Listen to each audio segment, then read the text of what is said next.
നമ്മൾ property invest ചെയ്യാൻ plan ചെയ്യാൻ ഡെഫിനറ്റ് ആയിട്ട് നമ്മൾ കേട്ടിട്ടുണ്ടാവും ഓഫ് മാർക്കറ്റ് പ്രോപ്പർട്ടി അല്ലെങ്കിൽ ഓൺ മാർക്കറ്റ് പ്രോപ്പർട്ടി എന്നുള്ളത്. അപ്പോൾ ഇതെന്താണെന്ന് നമുക്ക് നോക്കാം. ഈ ഓൺ മാർക്കറ്റ് പ്രോപ്പർട്ടി എന്ന് പറയുന്നത് നമുക്ക് ഈ realestate.com-ലോ domain.com-ലോ ഒക്കെ എപ്പോഴും കാണാവുന്ന പ്രോപ്പർട്ടികളാണ്. അത് അവർ അഡ്വർടൈസ് ചെയ്ത് സർട്ടൺ പ്രൈസിന് അഡ്വർടൈസ് ചെയ്തിട്ടുണ്ടാവും.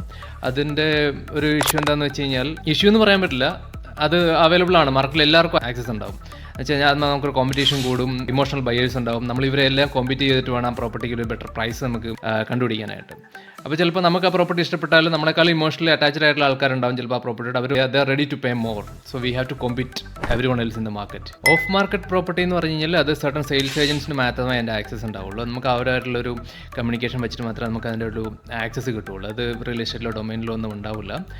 അതിൻ്റെ റീസൺ എന്താണെന്ന് വെച്ച് കഴിഞ്ഞാൽ ചിലപ്പോൾ പല ഓണേഴ്സും പ്രിഫർ ചെയ്യുന്നുണ്ടാവും. ചിലപ്പം ഈ ഓപ്പൺ ഇൻസ്പെക്ഷൻ വയ്ക്കുമ്പോൾ പലരുടെ അവരുടെ വീട്ടിലോട്ട് 50 families or 50 group of people coming in to their house, they don't like it. Okay, so അതൊരു റീസൺ ആവാം. ചിലപ്പോൾ പേഴ്സണൽ റീസൺസ് ആവാം, ചിലപ്പോൾ ഡൈവേഴ്സ് ആവാം, ചിലപ്പം ആരെങ്കിലും ഡിസീസ്ഡ് ആവാം. അങ്ങനെ പല റീസൺ കാരണമായിരിക്കും ആ പ്രോപ്പർട്ടി ഓഫ് മാർക്കറ്റിൽ വെക്കുന്നത്. ചിലർക്ക് അഡ്വർടൈസ് ചെയ്യുന്ന ഫ്രണ്ടിൽ ബോർഡ് വെച്ച് അഡ്വർടൈസ് ചെയ്യുന്ന നമ്മളെടുത്ത് പ്രോപ്പർട്ടി സെയിൽ ചെയ്യാമെന്ന് ബാക്കിയുള്ളവർ അറിയുന്നതിനോട് താല്പര്യം ഉണ്ടാവില്ല. പല റീസൺസ് ഉണ്ടാവും. അപ്പം അങ്ങനെയുള്ള പ്രോപ്പർട്ടീസാണ് ഈ ഓഫ് മാർക്കറ്റ് പ്രോപ്പർട്ടീസ് എന്ന് പറയുന്നത്. ഈ ഓഫ് മാർക്കറ്റ് പ്രോപ്പർട്ടീസിൻ്റെ ബെനിഫിറ്റ് എന്താണെന്ന് വെച്ച് കഴിഞ്ഞാൽ നമ്മൾ ഒരുപാട് പേരായിട്ട് കോമ്പീറ്റ് ചെയ്യുന്നില്ല. എന്നുവെച്ചാൽ നമ്മുടെ ഇന്ന പ്രൈസിന് സെയിൽ ചെയ്യുക എന്നുള്ളൊരു മൈൻഡ് സെറ്റിലായിരിക്കും. അപ്പോൾ നമ്മൾ ആ പ്രോപ്പർട്ടി അവരുടെ ക്ലോസും കാര്യങ്ങളും എല്ലാം എഗ്രി ചെയ്ത് അവർ ചിലപ്പോൾ ഒരു പെട്ടെന്നൊരു സെറ്റിൽമെൻറ്റോ അങ്ങനത്തെ കാര്യങ്ങളൊക്കെ ആയിരിക്കും അവരുടെ ഒരു റിക്വയർമെൻറ്റ്. അതൊക്കെ നമ്മൾ എഗ്രി ചെയ്ത് കഴിഞ്ഞാൽ നമുക്ക് ഒരു ബെറ്റർ പ്രൈസിന് മോസ്റ്റ് ഓഫ് ദ ടൈം നമുക്ക് പ്രോപ്പർട്ടി വാങ്ങാൻ പറ്റും. മെയിൻ തിങ് എന്ന് വെച്ചാൽ നമ്മൾ ഒരുപാട് പേരായിട്ട് കോമ്പീറ്റ് ചെയ്ത് നമ്മുടെ പ്രൈസ് ഓൾറെഡി ഓവർബിഡ് ചെയ്ത് പോകാൻ പോസിബിലിറ്റി കുറവാണ്. പിന്നെ എനിക്ക് എങ്ങനെയാണ് ഈ ഓഫ് മാർക്കറ്റ് പ്രോപ്പർട്ടീസിൽ ചിലപ്പോൾ ആക്സസ് കിട്ടുന്നത് എങ്ങനെയാണെന്ന് വെച്ച് കഴിഞ്ഞാൽ സെയിൽസ് ഏജന്റുമായിട്ടുള്ള റിലേഷൻഷിപ്പ് നമ്മൾ കീപ്പ് ചെയ്യുന്നതാണ്. ചിലപ്പോൾ അതൊരു ഒരു പ്രാവശ്യം വിളിച്ചെന്ന് വെച്ചാൽ 2 പ്രാവശ്യം വിളിച്ചെന്ന് വെച്ചാൽ അവർ നമ്മളത് തരണമെന്നില്ല. അപ്പോൾ നമ്മളായിട്ടുള്ള ഒരു കീപ്പ് ചിലപ്പോൾ അതൊരു 6 മാസത്തെ കമ്മ്യൂണിക്കേഷൻ ആയിരിക്കും അവരുമായിട്ടുള്ള റിലേഷൻഷിപ്പ് സെറ്റ് ചെയ്തിട്ടുണ്ടാവുക. അപ്പോൾ അങ്ങനെയാണെങ്കിൽ ഇതിന് മുന്നേ നമ്മൾ പ്രോപ്പർട്ടീസ് വാങ്ങിയിട്ടുണ്ടാവും ചിലപ്പോൾ അവരുടെ നിന്ന്. അപ്പോൾ അങ്ങനെയുള്ള കാര്യങ്ങളിലൂടെയൊക്കെയാണ് നമുക്ക് ഈ ഓഫ് മാർക്കറ്റ് ആക്സസ് കിട്ടുന്നത്. That doesn't mean